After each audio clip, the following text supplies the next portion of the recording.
Marsabit, you look at Mandera, the northern frontier, the upper sides of northern Kenya are fairly places where the MCAs and the governors and the CECs actually live in Nairobi.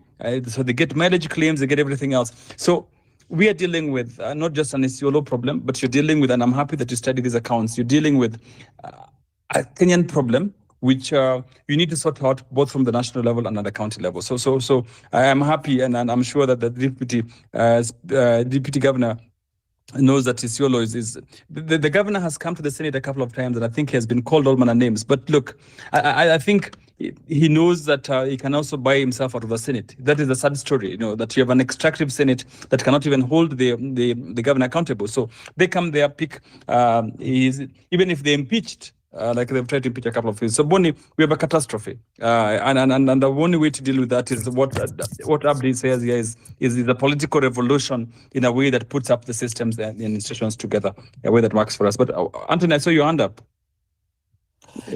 Yes, Neto.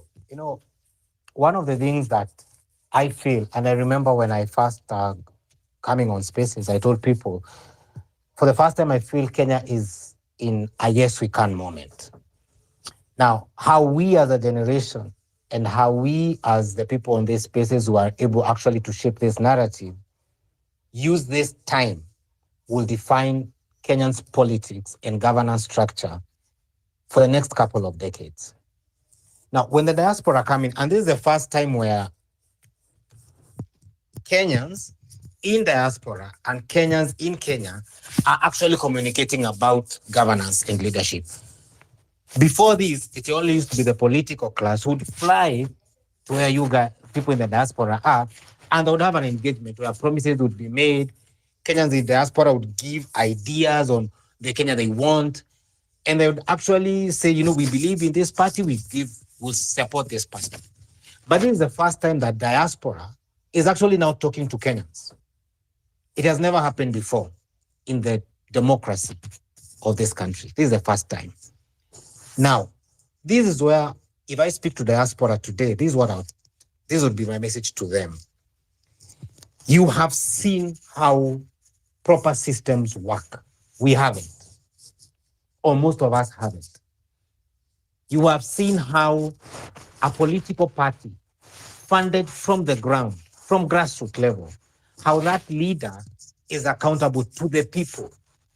Today you look at the next 11 days, America is going to have a president, either Trump, who's a billionaire, or Harris, who's a multi-millionaire. But how they have financed that political journey is the remarkable. That is the story that Kenyans need to be told, that this is the yes we can moment, where you look at an individual and you elect them based on how you connect what they say with what they can do on the ground.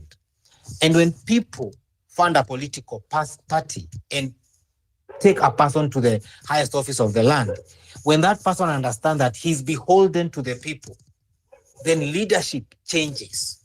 Because now that person can say that I'm here because of the people, not because of myself, because that is what has really ailed Kenya. The only president I feel who was somehow propelled to office by the people was Moi Kibaki. Because I was fortunate enough to see Moi Kibaki come here to Embu for fundraising. When he was forming DP, I remember I saw him in Isaac Walton, seated with people, and I remember my mom saying, that's Kibaki is running for president. And I could see now, there was a dinner and Kibaki would sell the vision of the country to the people. In those halls, he would tell people, this is the Kenya I know we can build. And people funded DP because Kibaki was rich, but he didn't want to spend his money that way. That's the reason you found Kibaki would have dinners, the 1 million plate, and Kibaki truly served, to a larger extent, the people. That is where I would now ask diaspora, how can you come in now? How do you connect this? How do you bridge this gap? Well, we come and tell Kenyans that we feel that these people espouse the leadership we want. So we are going to do our $10, our $5, then Kenyans will do their 50 shillings. I've seen Kenyans do that. For me, I'm speaking from a practical place with the case we have with Adani. I've seen 50 shillings, I've seen 20 shillings, I've seen 100 shillings. If we do that, then you serve the people.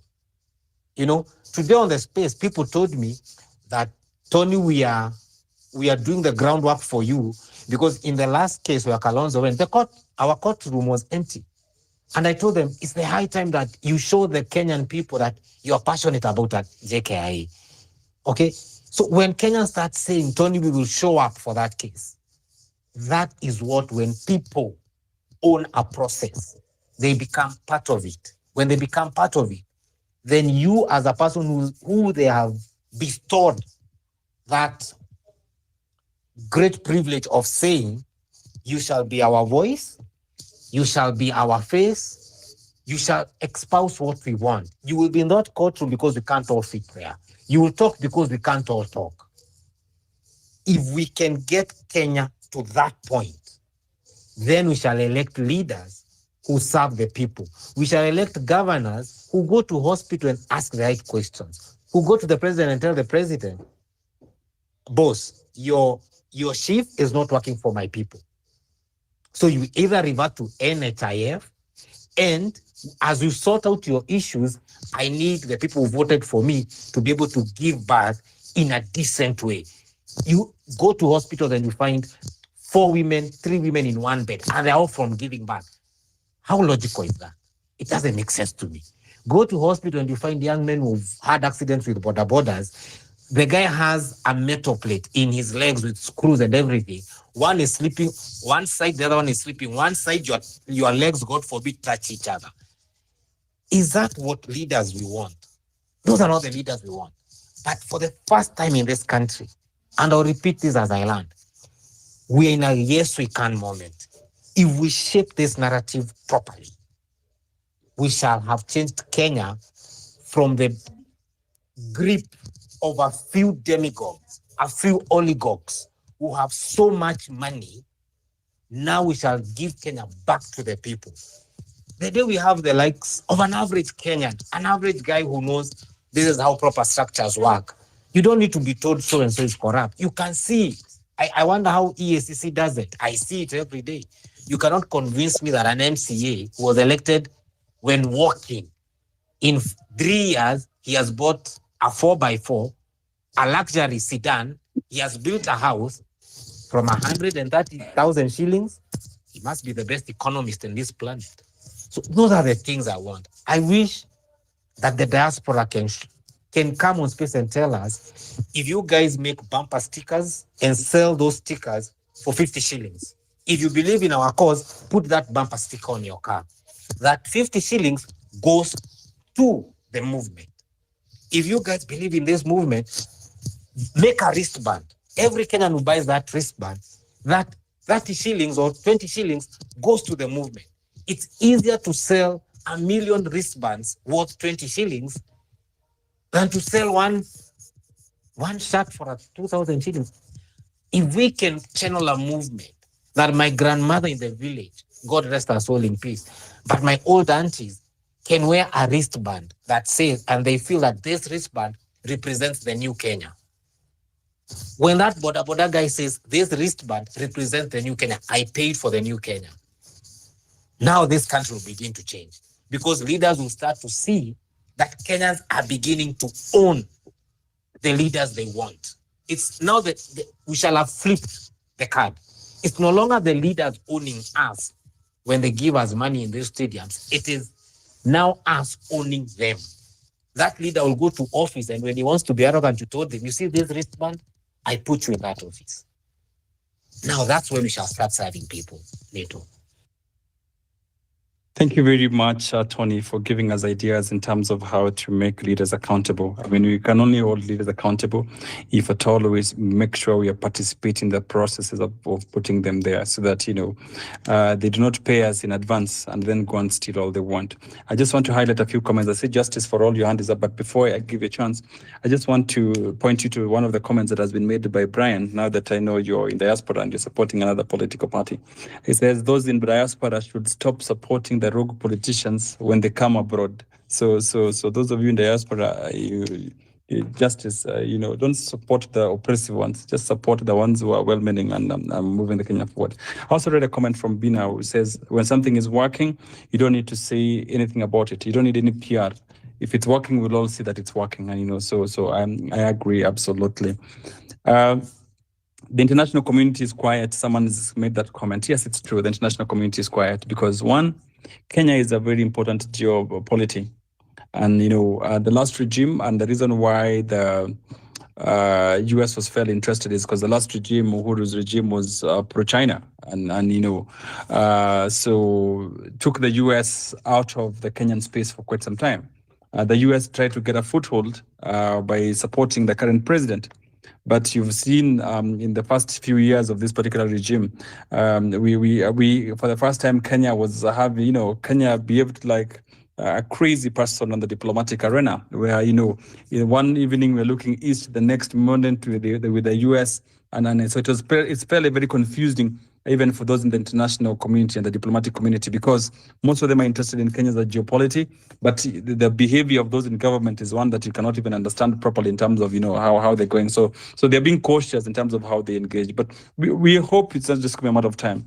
The most it can be, or with the most you can last with this regime, is 33 months. So the earlier, the better. And Anthony, I want to echo the fact that you're saying maybe it's a yes we can moment. So let's keep riding the wave. Let's keep riding the wave. I think Don is nice. So let's keep riding the wave. Karibu sana party leader Justice.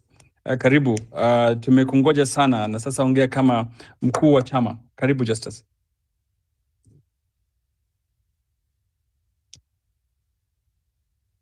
Just as you have the microphone, yielding it to you because you're party leader and we've been looking for political parties. I have convinced Wanjiru that the best we need is a coalition of political parties, or one big political party that is swallow all these ones that are in government. So as someone with experience in terms of political organizing, maybe you need to get to the microphone. As you try to get yourself there, Professor Fred Ogola. Okay, Professor Fred Ogola is, Professor Fred, please go ahead and speak. Yeah, thank you very much, ladies and gentlemen. I think there is what you have just said is what I'll begin by talking about, the issues of bringing political parties together. That has been a very, very big challenge until some people have theories that coalitions are formed out of weakness, not strength. But those are political scientists like us can discuss this until the suns come home to roost. But I'm thinking that the most important thing in Kenya that is needed at the moment is a narrative that will be able to put these people who are mismanaging the economy and politics together, because these people do not work on the system for the country, but they work for the system. And when I mean that, working on the system means you're working on how to solve the Kenyan political environment, economic environment, working on how to revive economic sectors, create jobs, because that's the system. But here, it means, if you look at what system just means that those in power and how to serve the interests of those in power. So if it's a regime in power and you're working for the regime in power, then actually you're not working for the people of Kenya. So you look at the institutions which have been captured, like institution of parliament, institution of the police, institution of the military, the financial institutions. The other day we saw Mbadi with his team in US trying to negotiate some more loans. Yiruto is telling us here that Adani is coming in because there should be no need for taking more loans. So then you ask yourself that these people who are working for the system should be marked as number one enemy of Kenya. In fact, I want us to start even putting up a list of those who work for the system, and we distinguish them for those who work on the system.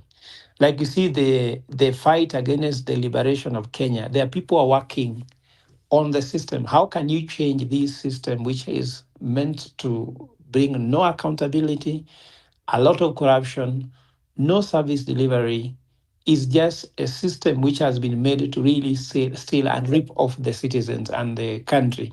So I was thinking that when we want to really galvanize, like you talk about the issue of Kenya's political environment, our way out, as per the topic of today, is first of all to identify who are the enemies and even the enemies from within. Like when we had the Gen Z revolution, we allowed a lot of people to look like friends, but they were enemies from within, and they rocked the whole revolution. And some of them are still inside, and we are still treating them as friends. We're in the same WhatsApp group with them. We attend the same meetings with them. We tell them all plans we have, and they are going to weaken the system. And for me, what is important is just to distinguish those who are working for the system and those who are working on the system. And last time I was distinguishing them by saying that in Kenya kuna kabila mbili. Wale wanaoiba, wenye wanatuibia. Those are working for the system because it's a corrupt system. Na wale ambao wanaibiwa, which is the majority. If all of us can actually agree, even before we come up with political parties and make coalitions, that we stand for this, then we find ourselves on the right side of history and saying, we are this group of people who will work on the system and work against the current system, which is corrupt, is dangerous, is killing people, is abducting people, is doing all sorts of evil. Then that thing can actually become important because people thought Raila was a revolutionist for a long time, but then it has come to pass that he's not.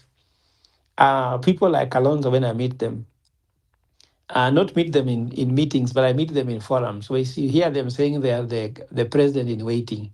Then you ask yourself, is he working for the system or is working on the system or against the system?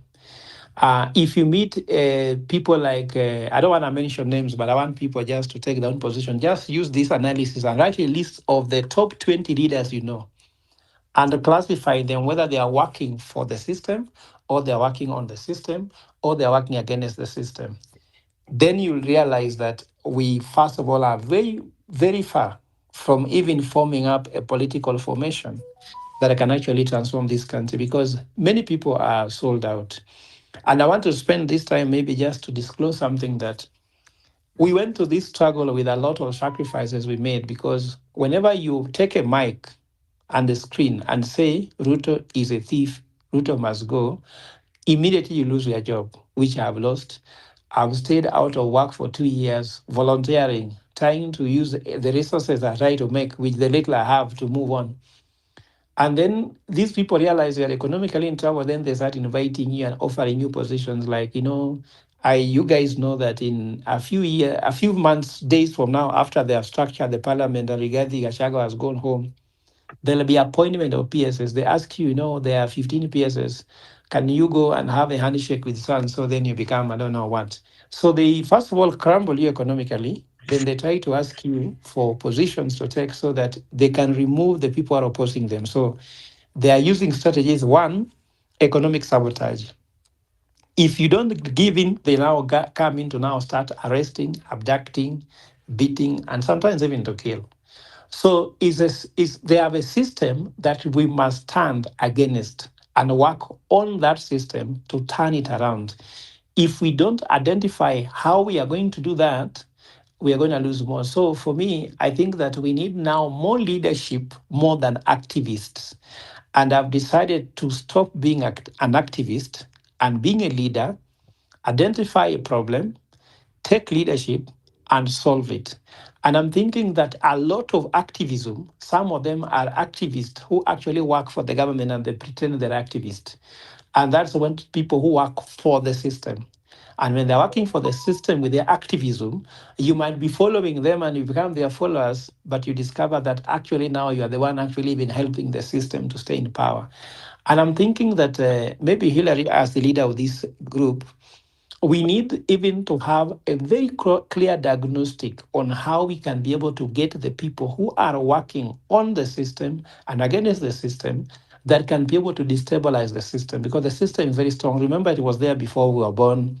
It's been there in all regimes. This system has been the same system from independence. it is still the same system running as now. So it is not easy just by some very quick thoughts thinking you can bring it down. There must be a very clear and elaborate plan on how to do it. But if you're not careful, it's gonna go the wrong way. And I'll be telling people, William Ruto can be your president for the next 20 years if you're not careful, because of the reason that if you go to the ballot in 2027 and William Ruto is in the ballot, who else in the ballot that can challenge William Ruto?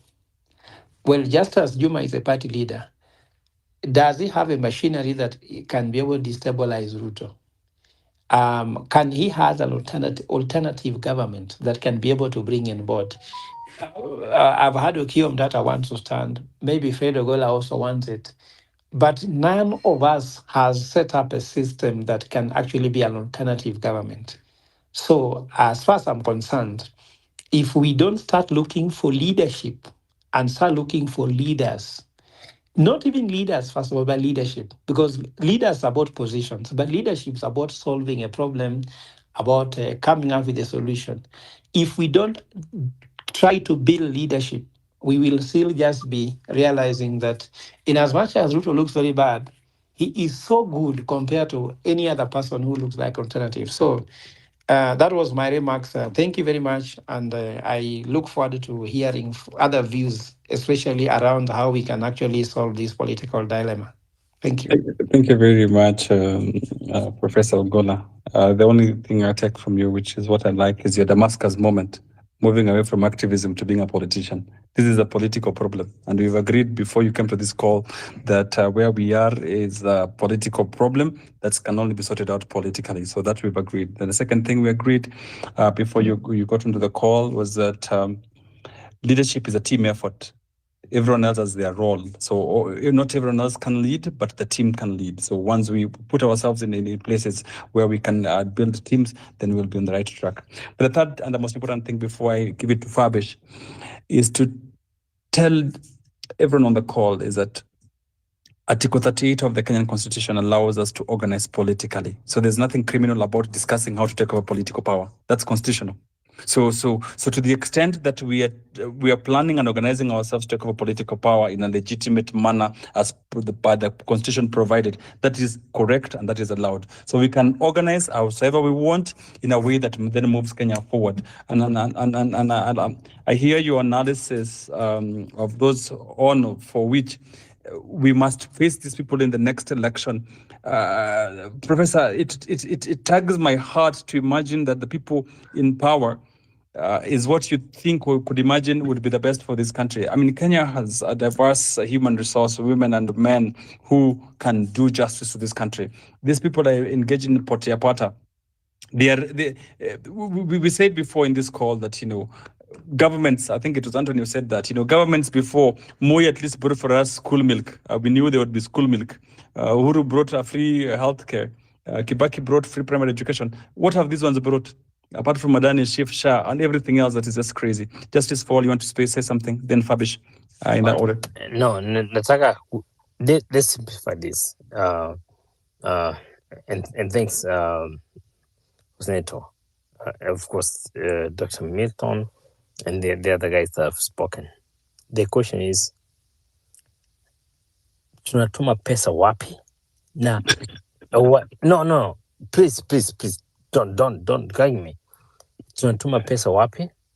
And how is that safe for us in the conversation we're having? Hii kitu I'm not speaking in my native language, because if I want to go into my native language, I go into that. My question is that I can speak about where we're going into this conversation and all this, but mambo ya pesa, where are we sending money to, and how are we okay that this money is safe, and how do we verify that the money is going to be safe? Please, Daktari Neto, listen to me. I'm talking to you because I'm personally from Columbus, Ohio. I'm asking pesa yetu inaenda wapi? Wasted money. Hillary, you know that. Hillary, you know this. I'm not even pushing Hillary about this. Where is the money going? Where do we deposit our money? Which I'm willing to share my money into this conversation. But how do you guys account to it? Don't ask me about, tuanze kuongea, Mimi Ruto is bad person, whatever it is. Right now we are talking about where is the money going to? So Justice. Thank you very much, Justice. I think your point is heard, and I think Dr. Milton, Dr. Abdi, and Hillary are definitely going to respond. We promise that we're going to do that before the end of the call. Thank you very much for being committed to the cause, and thank you so much. Dr. Milton, yeah? Okay. Dr. Milton. Go ahead. Okay. All right. Thank you. Let me start by appreciating. I think the conversation is shaping up exactly how it should. And I appreciate everybody's input and the sobriety of ideas and the laser sharpness with which the thinking is coming and clarity of thoughts that we need to deploy. Let me begin with one thing that I think I said when we started this series is that revolution, this is a long haul. It is a marathon and not a sprint. And I'm grateful that there has been a consistency of certain individuals, and we have got new people coming on board. And there is an energy that is getting into this, which is very, very encouraging. So I want to say this, starting with my brother in Columbus, Ohio. Where is the money going? And how do we make sure that the money is safe? I want to answer you in this. When we started this, those questions were at the back of our minds, but we said we will keep them in the parking lot until the time is right. And surely the time is getting nigh for us to have this conversation, because now there are two things we are doing. We are doing political mobilization, we are doing political organization, and as we do this, I want us to envision a Kenya that we want, which is like a house with many rooms. So this house with many rooms, the master bedroom is where the political think tank mobilization and organization is happening. And the rest of the rooms are now being occupied by the different elements that will feed in to the master bedroom, where everything then happens, where every idea that has been processed and thought through is now deployed in terms of policy, in terms of ideas, and executed. And then the living room is where we all converge to eat the food that has been prepared in the kitchen. So your question is right, but I want to tell you that we may not have an answer for you immediately now, because we must create a system of accountability, lest we fall into the same trap that those who have come before us with the myopic mindset got excited and they gave an answer to this question and they received money and they did not have a way of accounting for it, and they ended up being the same monkeys that they wanted to send away from the forest. So I would want you to hold your horses, and I would want this gathering to be able to then, having brought out all these ideas that they did, we can now retire and we can caucus and be able to come up with that structure. And then we can tell you, my brother from Ohio, your dollars will be safe, you can now send them and contribute in this way, in this manner, and this is how the money will be accounted for. This is not just accountability, but this is where your money is going to go. That is very important. And for me, I would want to say, in response to you, give us a bit of time, let the team come together and deploy their minds into having an accountability structure that makes it work the way it works in other jurisdictions, as the question was posed here earlier on.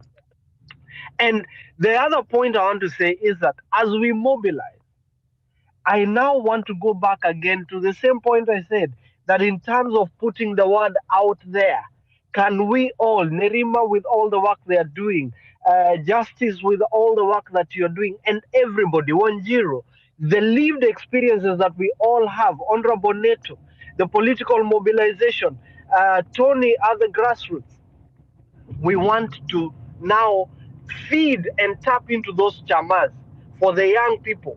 Kule mtaani, where the young people are watching Arsenal playing Liverpool, where we are seeing chamas our mama whenever they are meeting, we want to tap at that level.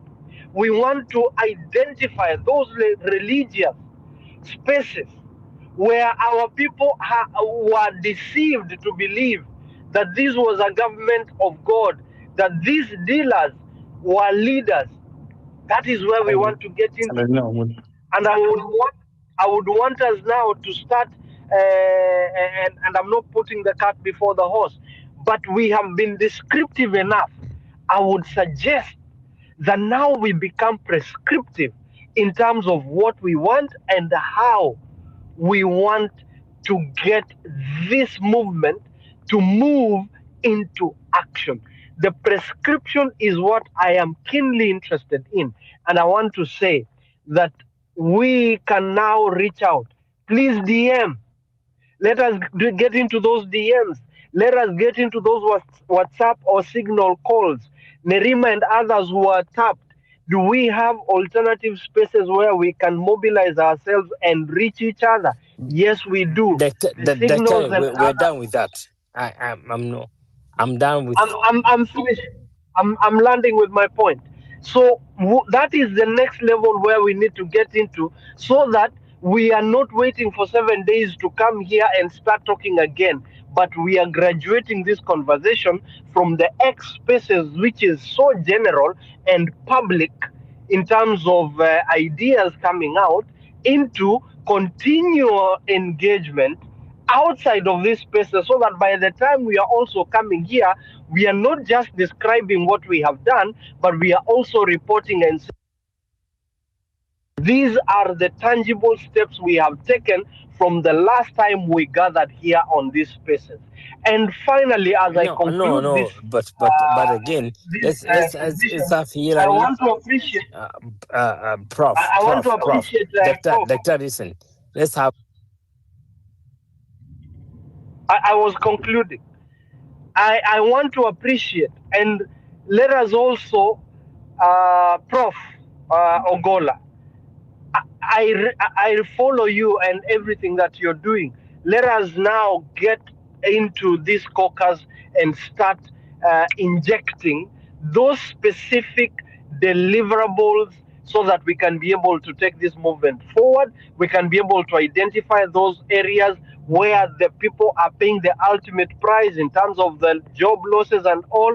How do we get to mainstream these people again into a system of meaningful engagement, where their skills are also appreciated, so that their children can also have the bread and manna to eat as they also agitate? Because at the end of the day, the way this system works, I've been offered the same things, Prof, like you have, where they deprive you and then they make you an offer because they think it becomes so attractive to you. So we need to ensure that we also galvanize ourselves from falling into that temptation, because we must not afford, we cannot afford to lose even a single soldier just because of a plate of ugali that they were deprived, they were starved, and at the end they had no choice but to go to the side of the oppressor because they were hungry and they could not afford to die. That is critically important, and we must be able to also consider it as we move ahead. Thank you very much, Dr. Milton. Thank you for the input. I'm sure Justice for All has listened to your input. I'd like to give a chance to three people who have not spoken on the call before. And then, of course, I hand it over to Dr. Abdi. Dr. Abdi, do you want to say something? I see your mic off. I'll just chime in. For justice, I think you have to raise your hand and wait for the speaker to finish.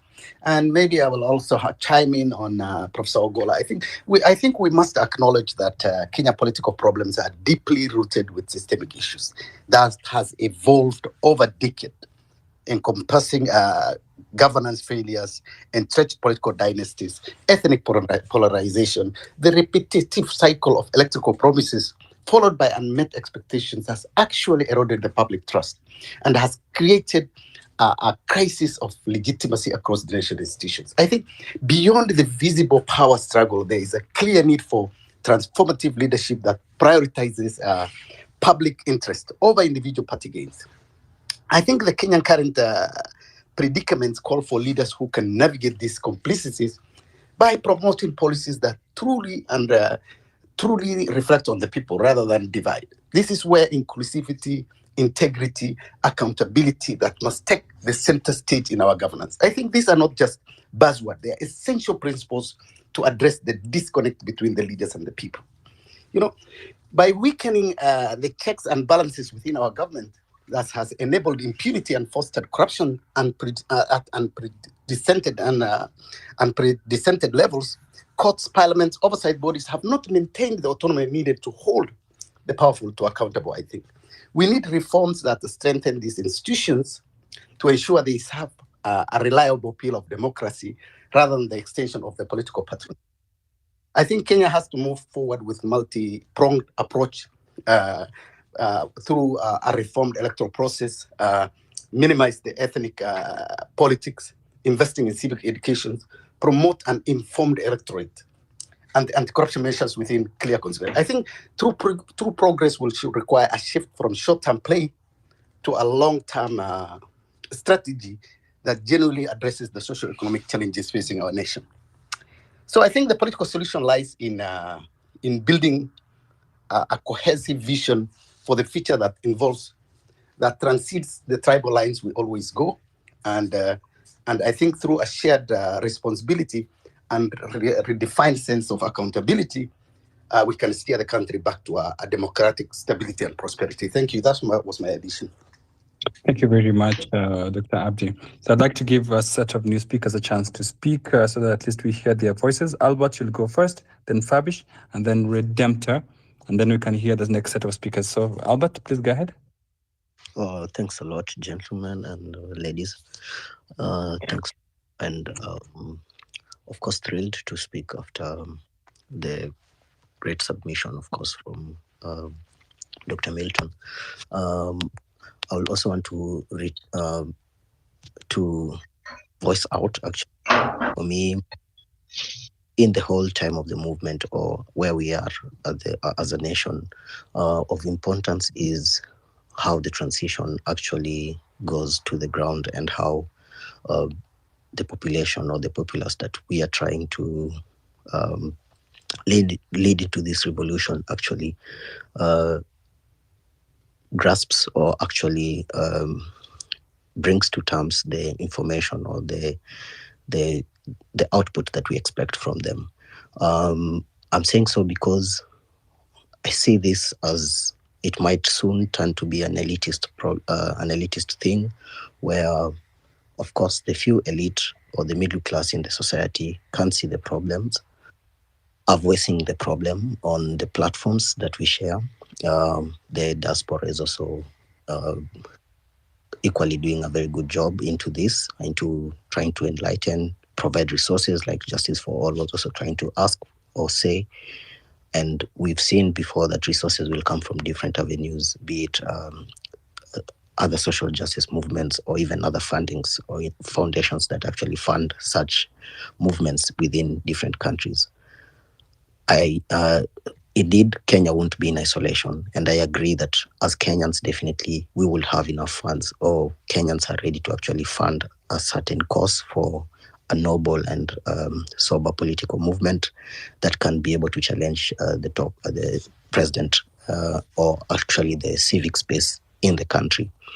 I see a lot of win, of course, from the movement. Looking back, I see a lot of win for Kenya democratically. I see that the population, or actually Kenyans or the youth, the Gen Zs, have now been also, or we, the millennials, have now been politically involved to actually look at issues and matters. We are reading, we're having a lot of time with the bills that are tabled in parliament, unlike the previous generations where voting was done and people went back to their cocoons and waited for the next electoral round.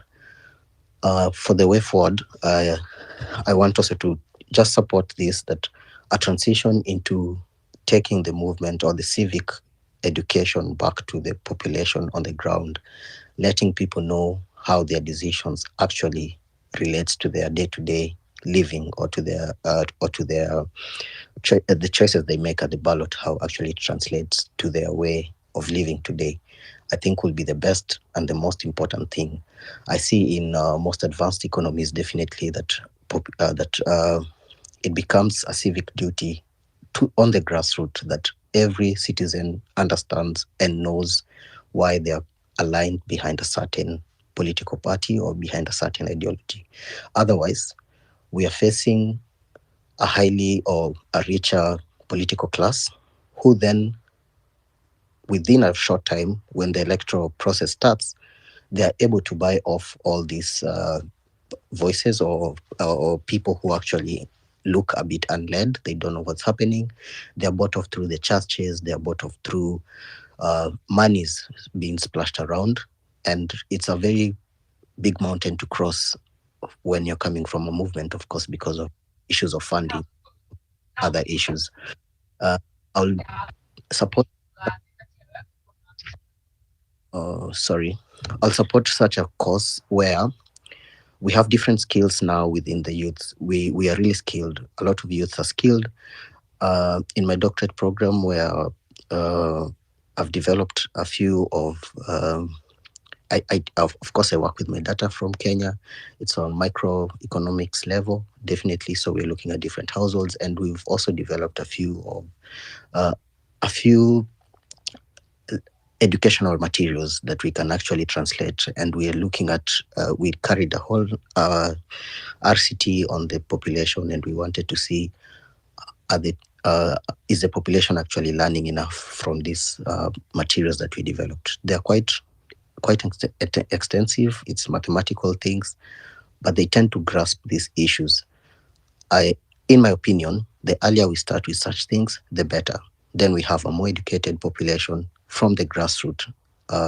Then we can see that they make better decisions. As maybe the elite group continues to champion for the top management or the government actually to put things in order, stop the abductions and all these other issues that we have seen on the national grid.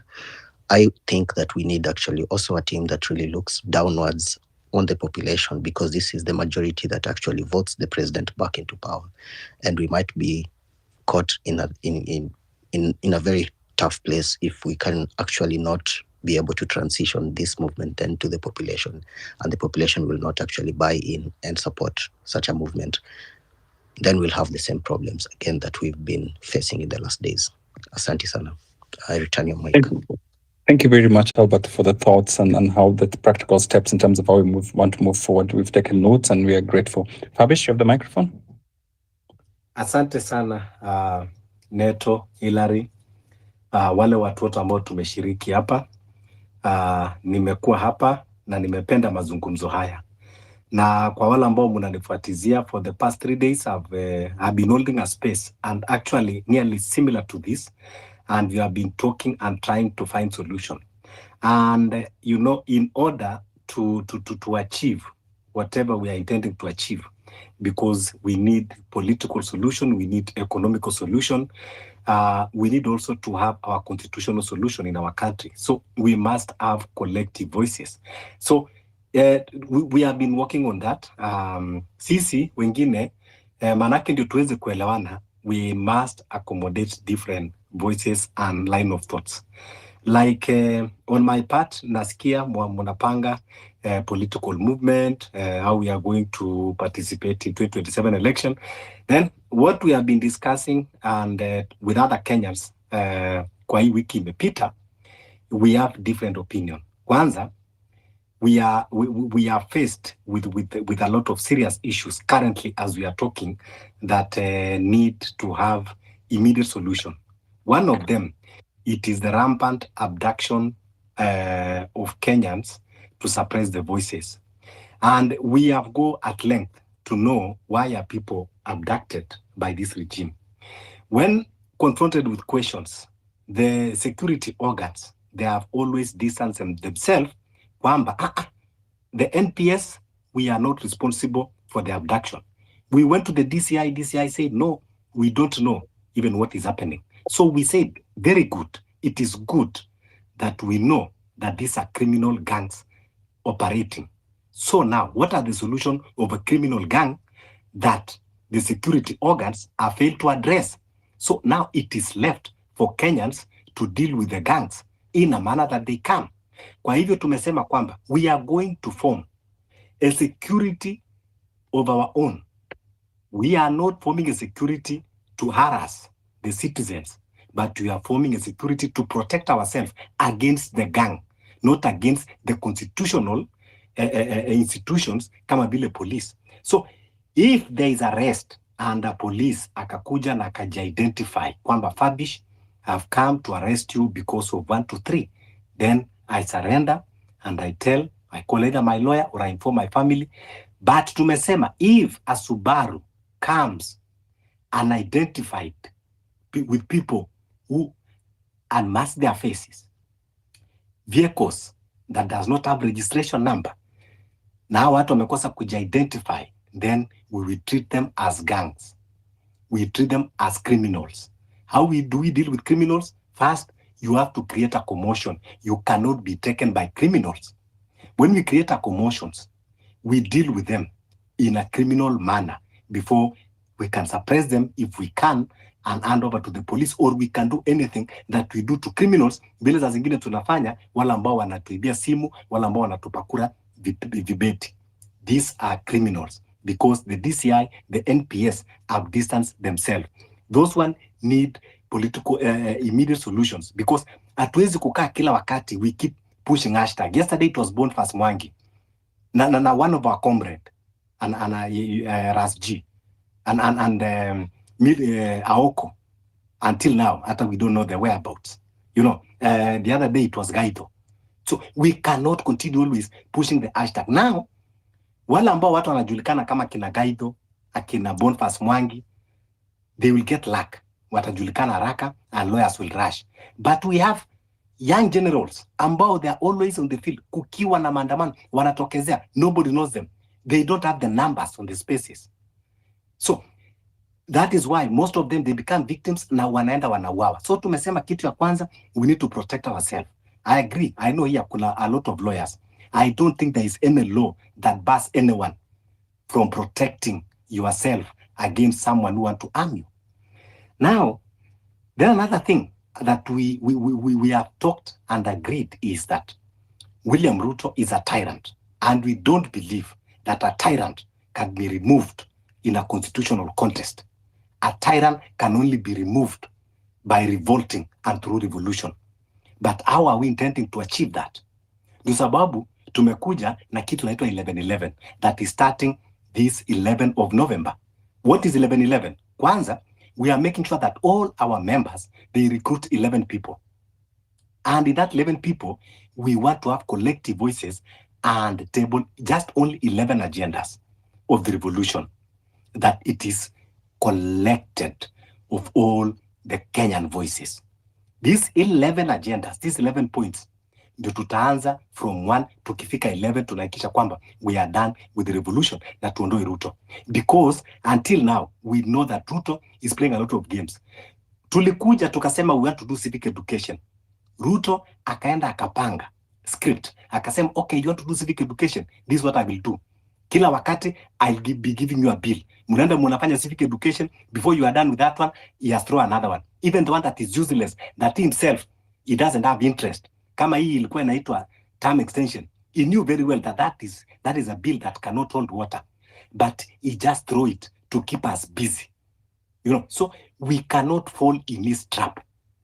Kwa anaturushia vitu, objects, left, right, and center, alafu we keep on chasing those things. So sisi on our side, of which we need to talk on platforms like this.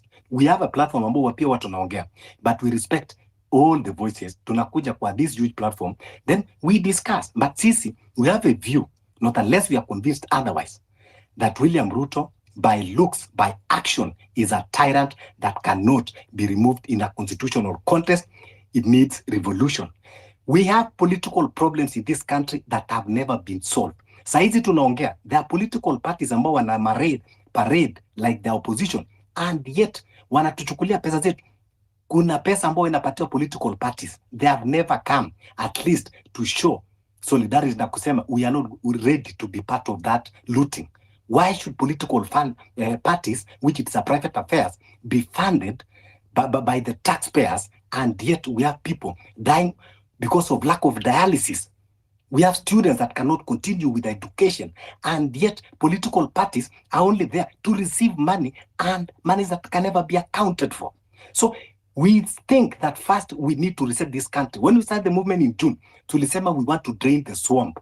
And we have to stick on that point. First, by draining the swamp, then now we come and address all the solution, including the political solution, economical solution, and every other solution. Thank you very much, Kabesh. You want to land? Yeah, so kindly allow me to land. So we need to have this conversation to know the immediate solution. So as we are speaking in these places, people are being abducted every day, threatened, others killed, and we have to stop because they are using it in a criminal way. And nikimalizia, we have an intel that, in fact, these people that are doing abduction, they are not police, they are not DCI, of which we want to believe them. There is like a parallel police force ambayo inaoperatiwa from State House by the retired IG of police, Joseph Boynet na Farouk Kibet. They are on a group ambao they operate like a parallel police force, ndio wamepatiwa Subaru. Wale polisi walikuwa wamekuwa retired, those walikuwa wamekuwa dismissed, na other rogue police officer ndio wamechukuliwa, and that is why they always cover their faces. So we want to start unmasking them until we know their identities, and we will be visiting them on their personal level. That is the immediate solution, because we cannot in this country be intimidated always as if we are Kenyans kubeg mtu. Tulizaliwa hapa, tulioko hapa na Mungu. Thank you very much. We are not born in this country to be micromanaged. Thank you very much, Kabesh. Kabesh, thank you very much. Redemptor, you're going to have the microphone next, and then admin, whatever that is. Dr. Abdi, I'm going to give you a chance. So Redemptor, you're going to speak after Dr. Abdi and then admin. But just before Dr. Abdi comes through, I really think, number one, Fabish, thanks for your thoughts. If indeed we want to move Kenya forward and make Kenya the country that we aspire to, then Kenya must be a country of rule of law and constitutionalism.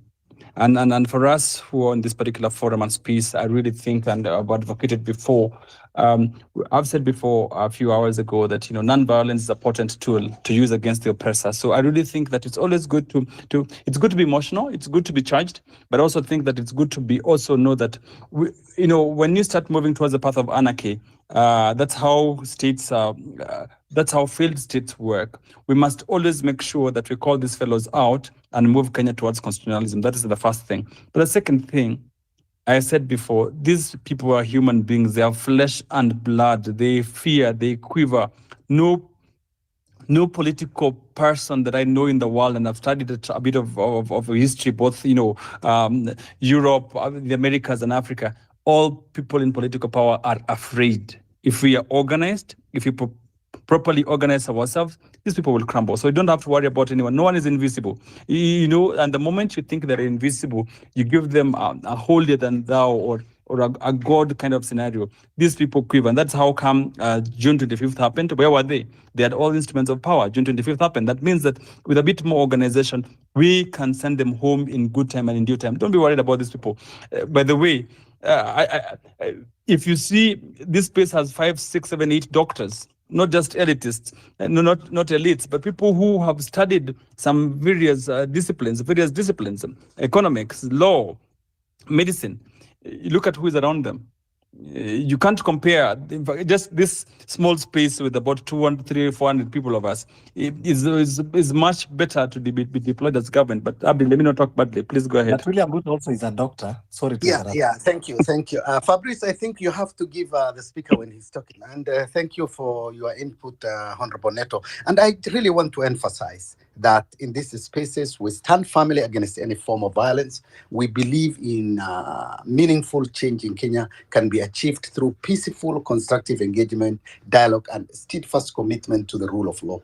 I know while frustrations are real, tensions are high, violence and loneliness only deepen the divide we are striving to bridge. Our focus must remain on solutions that foster unity, accountability, and respect for our democratic principles and values. Having said that, thank you. And I see Professor Ogola also was waiting, Honorable Neto. I'll leave it over to you. Okay, thanks. I'll give Professor Ogola a chance, but let Redemptor speak first so that we hear the lady's voice. Redemptor Mwikali, please go ahead. And then Dr. Ogola, and then Christopher Jeru. Thanks, Redemptor. Thank you. Thank you so much. I'm sorry I came to this space late. I had planned to come, but there's a conversation I had to have, which is about the mothers of the nation. And that's one conversation that needs to be one of the things that we have to be intentional in planning. The mothers are waiting for lead. I was speaking because of the prophetesses who've been telling us about what God has said and castigating. That's another conversation. My input is that we realize that there are two groups of people that have been destabilized, two very powerful forces in this nation. And that is the political class, like think Neto, is it Abdi who has said that it was Dr. Milton, that they were destabilized because they never saw it coming. The other group that is a very mover and shaker are the activists. Dr. Ogola, I think you're fatigued, and I say this respectfully. I want to thank you for your service, because I want to inform you that the best politicians start out as activists. And Raila Odinga has perfected that art because they're able to command respect in the grassroots and then go to the ivory towers. So I'm sorry to inform you that you will not retire from activism. You'll just become better. And I'm saying fatigue because I've been following you, and I know a lot of people who have been on the front line way before June are fatigued. So these two people that we've destabilized, these are the mobilizers, the community outreach, the human rights defenders. They still have a role to play in a revolution, and the politicians. Secondly, they are not easy to buy because these people they don't just have a cause, they are the cause. When you go to the social justice centers, a lot of those people are the cause. They're fighting for themselves first because they are marginalized, they live in poverty. So when you have a cause and when you are the cause and you match these two groups, then there's a chance. There's a group of people that have studied very well, and these are independent human rights defenders. Something Fabish has come and talked about how we need to do retaliate. I think strategy needs to change with who are the commands of power. When you say, let's go to the street tomorrow, let's go to Standard Chartered. So today someone asked me, what's going to happen because we can't fund all of you? Why can't you unite? I'm holding spaces. I'm talking to these people who are in Bunge la Mwananchi. I'm finding out why they never get arrested. This person asked me why we can't unite. I said because of the system will be poisoned, we'll tell on each other. So there's a strength in that all these people have been kuhamasisha watu about injustices for years, because the last 15 years, ladies and gentlemen, it's been painful being a Kenyan. There's so much injustice because of the manufactured poverty in the country. So what would be my takeaway? Ask me about any activists in this country and I'll tell you if they are the cause or they are the cause. There's nothing wrong with paid activism. I think this is a group of people that we are ignoring, and we are going for the new kids on the block who are sensationalists. I mean, I can name some ladies here. I think Narema was named, but there's a lady called Wanjira who is in Madare. There's a young lady there. There's the Free Kenya movement, and then there's the Ogola's movement, Concerned Citizens. These people have been working for the last 2 years.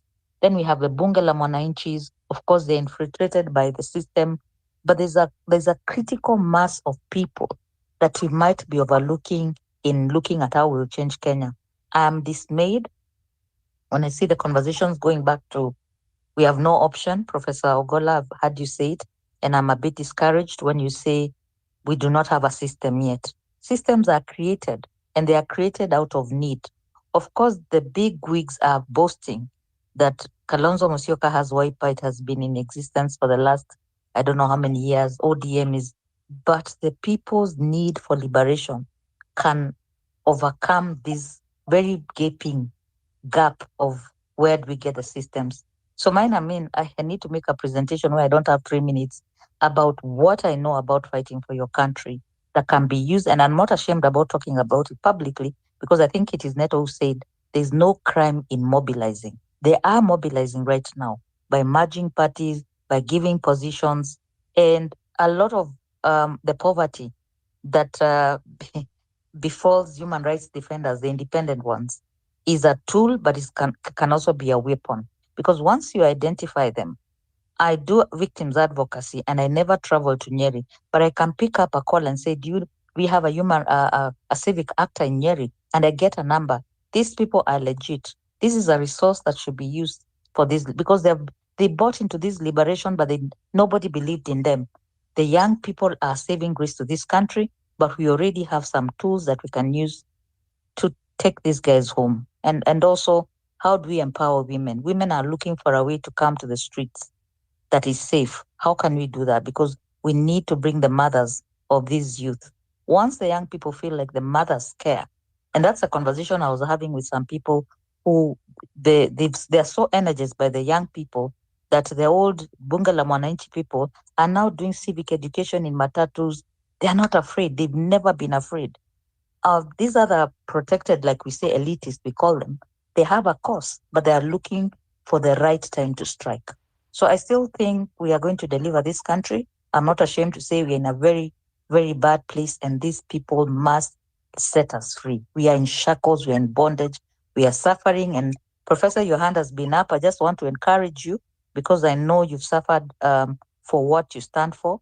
But do not give up and do not utter those words again that we do not have a system, and they have a system. Their system is for stealing, killing, destroying, abducting, stealing. How many times have I said stealing?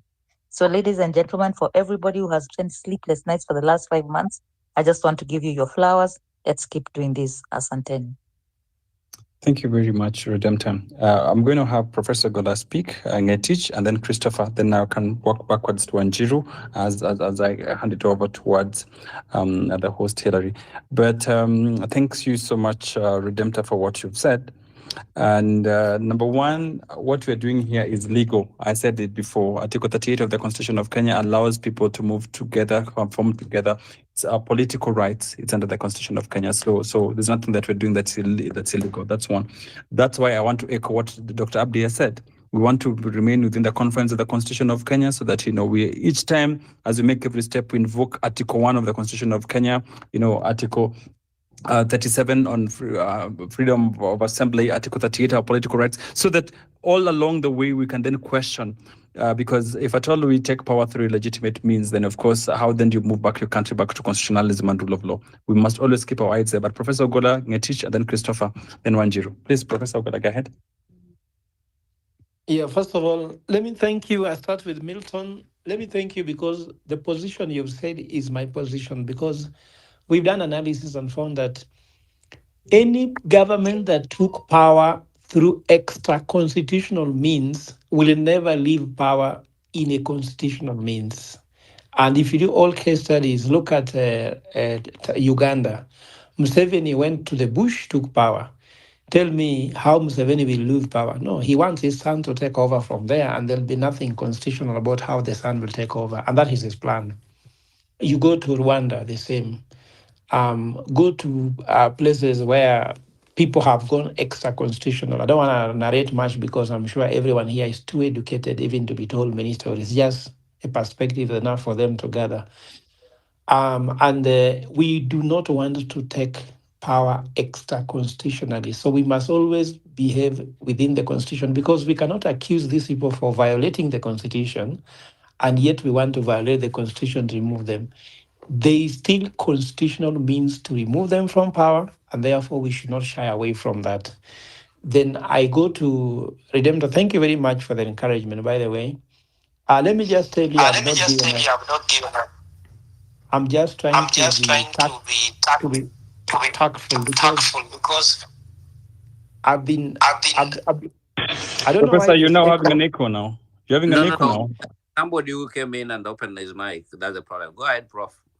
It's okay now. Yeah, so I'm saying that I've just faced situations whereby they identified me as the person who came up with the strategy for the young people to enter parliament, because I pasted that on my TikTok at midday to explain to people how we can enter parliament, and that is how it was executed. So they appointed a professor on the street, a professor of strategy with all this knowledge. This is dangerous. That's why even when I went to Kitengela the other day, when Bob Njagi was to give a press statement, when they knew the policeman from Isenya DCC was there, even when we were having lunch, they were surrounding us, knowing what are we planning. They just want to listen to what we are doing. They even get scared about that a professor leaving, being in a classroom to be on the street, and he has done so many. So there's a lot of scary. They have sent so many people to me, even to convince me that these people will kill you, don't do these threats. And I can tell you some of those threats are just threats, but sometimes you wonder why the pattern. So I was just trying to say I cannot leave this work because this work is unfinished and I don't like leaving work unfinished. So sometimes not so much on the front line, but sometimes you'll see that I'll influence what happens in Eldoret. Like the wheelbarrow which was brought down in Eldoret, it was brought down by Bunge la Wananchi of Eldoret, that I am the one actually who has been supporting them. The demonstration that took place in Kondele in Kisumu was organized by the team of Bunge la Wananchi of Kisumu with the ones of Kondele that we executed with. If you go to the one in Homa Bay, Migori, was really involved, but not on the front line. Mombasa, the same. Bunge la Wananchi is doing a lot of work, Redemptor, even if they have some people within them who have system, but those are very few people. Government can only pick 2 people. They cannot pick the whole people. And whenever they pick anybody, those people lose power. So the government is incapable of controlling Bunge la Wananchi. That is the intelligence we have from State House, that the government is incapable because somebody gave them a strategy that was suited and just failed. So they are so scared about Bunge la Wananchi. What I know that with some good strategic mobilization, you can actually be able to bring them together. I've been trying to find how we can have national officials so that we can have structure from national level, county level, and you be able to cascade these to other cadres, but also see the danger, because as soon as you make anybody national leader, and if they don't have, like what Redemptor said, if they are not the cause themselves, they are taken away. I remember even the chairman of Boda Boda Association of Kenya. Those people are in the government payroll. That's why when I was even putting a petition in court that President William Ruto cheated Boda Boda people that they were going to be in government and used their name to get fame and become popular. And I sued the government to be paid 26 billion shillings to the Boda Boda people. The chairperson of the Boda Boda Association refused to sign those things and to be part of it. He just told me for him, he cannot sue government and he cannot act against government, and yet he is representing Boda Boda people. So as there's that, you must get the right people first, even before you create those structures, because if there are structures of people working for the system, which is working for this corrupt system, then it is needless raising their profile up. So those are the challenges we have at the moment. Now, the way forward, which I'm trying to do at the moment, is try to create a strong structure for concerned citizens movement in all counties of people who come in to volunteer. Like now, I've been very successful in Nyeri, I've been very successful in Kisumu, I've been very successful in Mombasa, very successful in Kwale, very successful in Kilifi, in Malindi, that is. A very strong team that are doing great jobs on the ground there. It's very strong in Nairobi as well. We are trying to put more roots on how we can be successful in some of these counties that looks like kind of rural but have very big population. So the issue, like someone says, I think Dr. Milton said, is a marathon, is not a sprint. So I guess that if we come up, if all of us come up with tactics on how to really slowly but surely grow, that issue of mobilization can work. But what is still lacking is us to do analysis properly on what are the pillars of this bad system and how can we cut these pillars one by one. Because if we do not cut these pillars and the roots, it is getting stronger. Ruto is getting stronger now every day as he continues being in this government. The Gen Z weakened him, but he has started to regain some of that power. And the power is not that he's popular. The power for William Ruto is just the money and the gun. That's all. There's nothing else. No one likes William Ruto. Even if you enter a matatu, anybody in Kenya tell me, just enter a matatu and say Ruto must go. You'll hear everybody joining you. Because nobody wants the man. Even in Marigat, I was in Kapkukui, deep down in Baringo. Even children don't like the man. I was running with school children when I was doing some work in Lake Bogoria. Even the children don't want him. So the issue is, having said that, what are the pillars that are holding Ruto to power? What are these pillars that he can use to be able to malign the country and still retain power if election was to be called? And how can we be able to take charge of those systems and structures and then render him again powerless? For me, that is what we are going to do. But I want to assure you guys that if someone calls me to give me a job in government, I would rather run out of this country if I'm dying of hunger and get a professorial job in the US or somewhere in UK and keep quiet than to join this government, because I can tell you what I believe in my heart. There's market for values. If you have your values, one day there'll be a bank account where you can put the card of your values and withdraw money. But you cannot withdraw money in this corrupt bank account of William Ruto, because that is actually a curse. So because that's what I believe in, I believe that the right ATM will come when these values can be cashed. Even if I don't go on the front line, I will still be doing a lot. And that's why, it's around midnight, it's around 11 p.m. In Nairobi, and I'm still up, yet I wake up at 3 a.m. every day. So that shows the commitment that I'm telling you, Redemptor. There's nothing like coming down, there's no giving up. The only day I'll give up is when William Ruto and this regime has actually gone home and we have the right people whom you can sleep and say the government is in place. But here, whether you are sleeping, whether you are driving, whether you are eating, whether you are walking, everything is going wrong. So there's nobody who can be at rest with it. And I want to encourage you guys. I'm not being spiritual here, but I know I have spiritual background. My father was a catechist. This war we are fighting that keeps people at wake at this time to discuss, not a normal war. This is a war of Yahweh. And Yahweh never loses, especially if we really put our heart into it. So, Redemptor, we are there. We will win. The team that is here, let us just be very strategic. Thank you very much, intentional. Prof. Thank you. Prof, thank you very much. Thank you for all the insights and all the things that you do. Just that some of them need to be more strategically discussed elsewhere. But thank you so much for all the efforts that you're putting in. I think we're moving towards having the last set of speakers, unless someone's going to have issues. But Abdullahi, you want to speak? And then Wanjiru, and then Redemptor, if you have any more things to add before then I give it to the last set of speakers. Abdullahi? Yes, good evening, guys. I think what we are doing is very good. I can say we are doing a very good work for our country. And those guys, the Hillary, the Honorable Neto, I've been following you through X account. And whatever you're doing have been very great. We only to do one thing. One, let's have a system on the ground. There are a lot of people, youth, elderly people who are in the village. They don't access these online materials. So let's have a system, and the work Kenya, through Kenya, we will go to every village, talk to people, and mobilize ourselves. That is one. Because we have many youth, many old people who don't have phones. They are hit by this situation, but we need to have to conduct civic education, and it needs resources, and we need to mobilize ourselves. Personally, I'm from Mandera.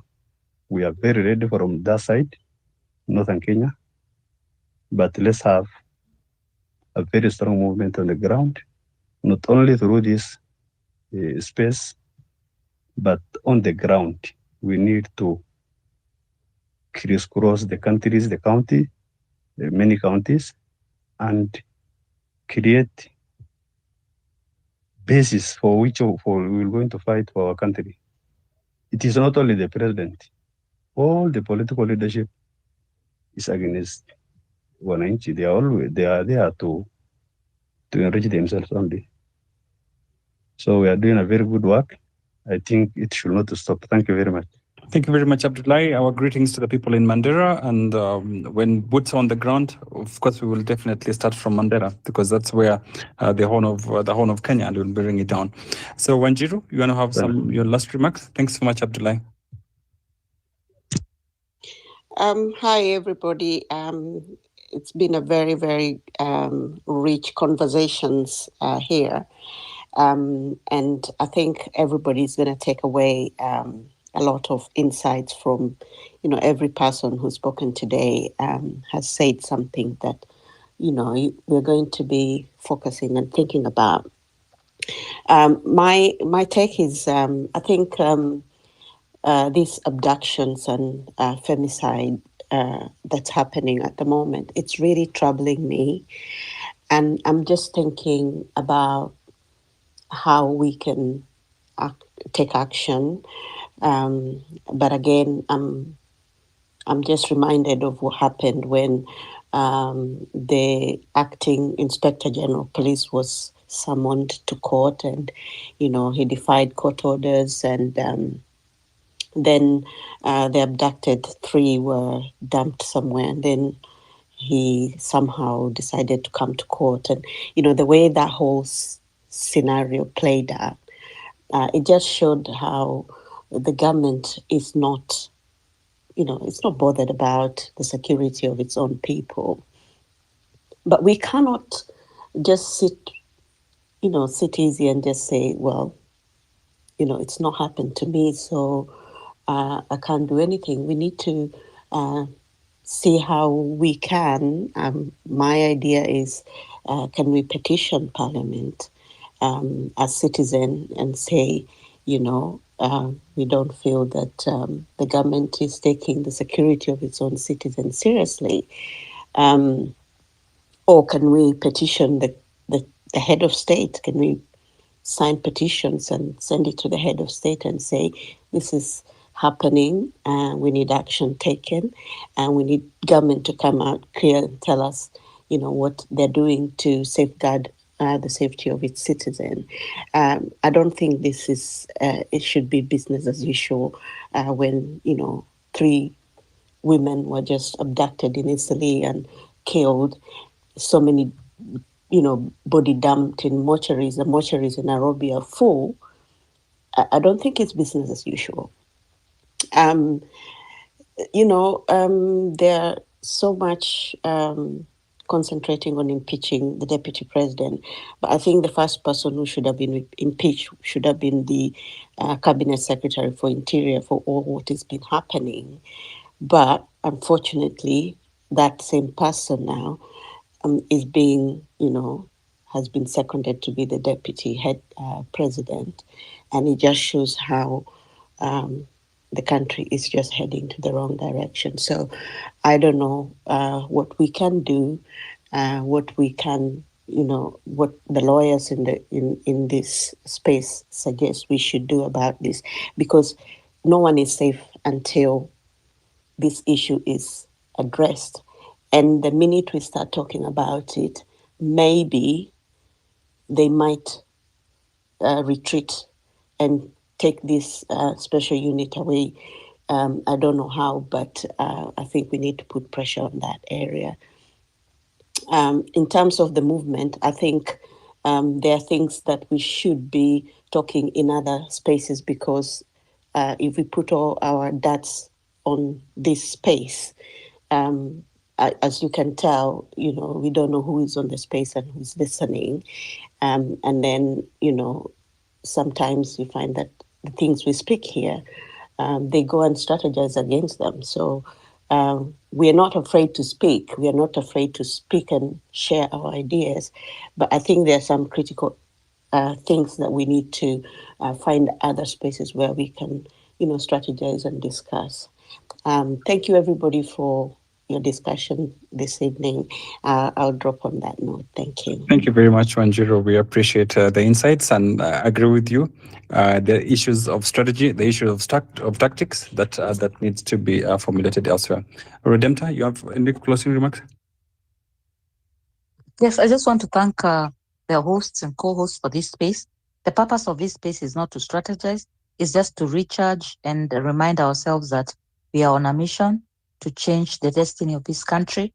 And because they are always listening, I want to say something that might be controversial, that the femicides and the killings and abductions that have gone on in Kenya in the last 2 years is an element of the occult.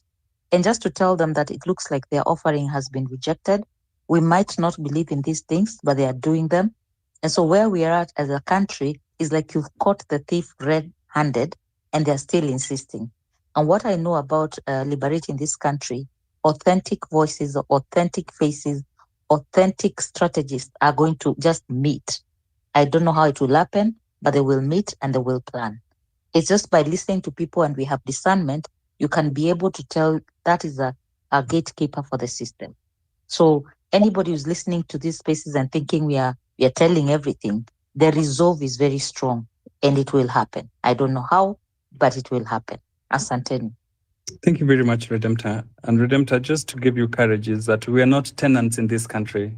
We have an equal say, we have equal shares, if that's the word to use, and we're not afraid. And no one is doing us a favor by either giving us space. We all have inalienable rights as by constitution enshrined. So we don't owe anyone an apology for organizing politically. We are just saying the healthcare is not working. The education system is not working. The security system is not working. The country is not working. So we want to have a country that is working, where they can, if at all our country was working and they were stealing, we would not have had a problem. Now they're stealing from us and the country is not working. So first of all, we want to sort out our country. Dr. Milton, you have the microphone. Yeah, just to add also to Redemptor, I think the president was in the space too, with a few of them. So he was listening anyway. And we give him the right to respond. Thank you. Thank you very much. Dr. Abdi. Dr. Milton, you want to go ahead? If somebody could go before me, please. Okay, Bonnie, Dr. Bonnie.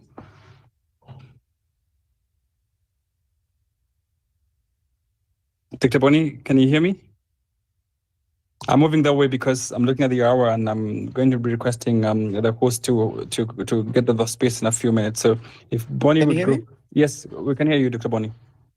Yeah, sorry. I just want to close out by saying, it's been a pleasure having all of you here. Very productive discussion. I continue doing my work, my small piece, which is to keep our governments accountable. If you are someone who's sitting there asking yourself how you can help, please contact me. I'm going to drop my email here. There's a lot of shenanigans and debauchery going on in our counties, and I need all the help that I can. So to the extent that you can help, please email me and then I'll show you how you can help. Thank you guys and have a nice day. Thank you very much, Bonnie. So I'm going to hand you the microphone, Dr. Abdi, so that at least you can then speak and give it back to Hillary. But first of all, to thank everyone else who was listening and was participated in the call. And as always, I thank you for always wanting to stay objective. I think the only way to disarm the enemy, and I speak as a politician, is to stay the course. We must stay the course. We must stay the course and stay the course within constitutional and legal means. That's the only way to disarm the enemy. There's nothing else that they can have against you. One, no one has monopoly of political organizing. So we must organize ourselves politically, and we must look very, very strong. And we have what it takes. I mean, I've seen political movements grow. I've seen political parties grow. We have what it takes. So number one, I'd say we must politically organize, either as a single political party or as a coalition of parties. And I think that for me is what I want to say. That's number one. Number two, we need to start organizing how to fund, how to support. And that's why, Justice for All, Milton, Dr. Milton, Hillary, and everyone else, we need to put ourselves together in terms of how then do we start doing those small thoughts, if it's going to be reborns, if it's going to be small monies that Kenyans can then feel like they're part of the struggle. It's going to be 50 shillings, it's going to be 100 shillings, it's going to be $10, in a way that we must then move this. The movement needs a bit of oiling in terms of fuel, in terms of public address systems. We must plan in that particular way. But number three, and the last one, is we must get our country back. It is our solemn duty. We must live the aspirations of the founding fathers of the nation. They did not give us a country so that we watch it being auctioned to other people. We will owe it to our grandchildren that we protected the sovereignty of the Kenyan people and that we handed to them a country that is functional, a country that is working, a country that they can live in peace and prosperity. Thank you very much, Dr. Abdi. Thank you, Honorable Neto. Yeah, so as we wrap up today on this very insightful space, I want to extend my gratitude to everyone who was listening, actually, including Mr. Ruto and Dennis Itumbi and other few cabinet ministers who were there. And we hope to hear directly from them, actually, with the right to respond to pressure point. Having said that, today we are confronted with some hard truth, the power struggle, the leadership crisis, the institutional decay that have grappled our nation. But acknowledging these challenges is only first step. I think real transformation demands action. It calls on each of us to mobilize, to unite with intention, and to champion the change Kenya wants urgently. I think now more than ever, we are actively seeking leaders who prioritize services over self-interest, integrity over influence, and welfare of the people over personal gains.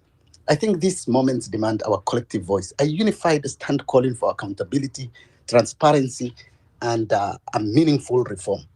I think as a custodian of Kenya's future, we have power and responsibility to guide our people towards a path of justice and prosperity.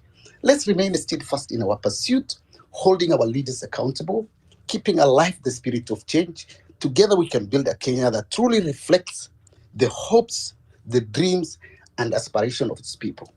Thank you all, and let's stay committed to the vision of a nation that serves, uplifts, empowers every Kenyan. Over to you, Hillary.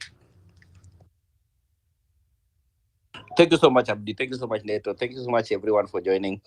And we really appreciate your time to be here all the time. Every Sunday we are here, Pressure Point. And we have heard what people are saying about contribution and everything. We, as the Pressure Point team, this is a marathon to us. And we have a great, good, and wonderful plans on the same. We don't want to be like any other group. And that's why we are consistent with what we're doing. I really appreciate your time all the time. Prof, thank you so much. Anthony Wanjiru, Redemptive, thank you so much for joining all the time. Dr. Milton, you want to close to us for today? Because you're closing. Nonini, karibu sana all the time. Daktari. Okay, thank you very much. I want to say this. First of all, I want to acknowledge and appreciate everybody for their contributions tonight. The conversation has been quite rich. And I want to tell you, when you see Ruto and Itumbi join in person, probably they are still listening anonymously. And I want this to get to them. That as a people, we remain consistent in calling them out for the bad governance that they have visited on our country and for being so callous and reckless in the way they are conducting the affairs of our country. There is no illusion in my mind that if Honorable Ruto was to ask me the same question, I was going to answer, I would be able to tell him on his face.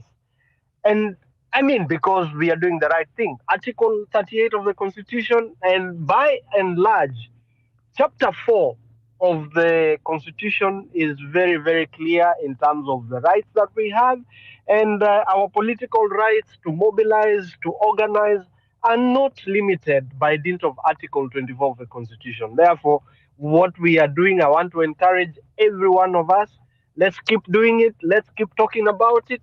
And the last point I want to make is a call to action. This is the time for us to now reach out, caucus, and take action. Step number one, please, Professor Ogola, Wanjiro, Redemptor, Tony, and everybody else, let's now reach out to the DM. Let's begin to put together a solid strategy. I am available. I have made available the platforms that I have under my control, and we will be able to put in and invest the little money that we have, the little resources that we have, to put together the team, to make sure that the caucus is facilitated, the movement can be able to benefit, and it is well oiled to move. And as we do so, I want to seek that we get the indulgence of everybody as we put together an accountability structure, a structure that will be able to have all the right ingredients in terms of budgeting, in terms of mobilization strategies for resources, both human capacity and financial means, so that we put in a well-oiled machine. Like we know, the old adage goes, a well-oiled German machine that will be able to deliver on this movement, so that we are able to attain what they are able to do. What we want to do is to make sure that the fear they are instilling in our people, we will turn it against them. And so that whenever they hear that pressure point and the Kenyan people are speaking, they will be shaking in fear because they know what that means. That is why we must now tap into each other's networks all the way down to the villages, so that the Mamamboga, the Boda Boda people who are intimidated and blackmailed, thinking that William Ruto's government and his cabal are all powerful, we must be able to debunk those lies and give our people the confidence that they can invoke their inherent power, as they have given themselves in the Constitution, to be able to send this cartel and run them out of town, so that the Kenyan people can see and reap the benefits of the governance system they have enacted for themselves in the supreme law of the Constitution of Kenya 2010 and all its legislations that have uh, acquired life from that supreme document that the people enacted for themselves. I want to conclude by saying that you will know them by their deeds and their words. And I can assure you that the fact that we do not have an IEBC substantively for the past 2 years, this is going to be the third year, is a deliberate scheme. The fact that they are now talking about and distracting us with the bill to extend the term, I want to tell you this: there is no intention by this Kenya Kwanza regime to have the elections in 2027. And the sooner the Kenyan people wake up to that reality and tell themselves that they must run them out of town, the better for our country and for our children. Otherwise, we will be knocking our heads against a brick hard wall, and we will not see any results, and we will be behaving as the old adage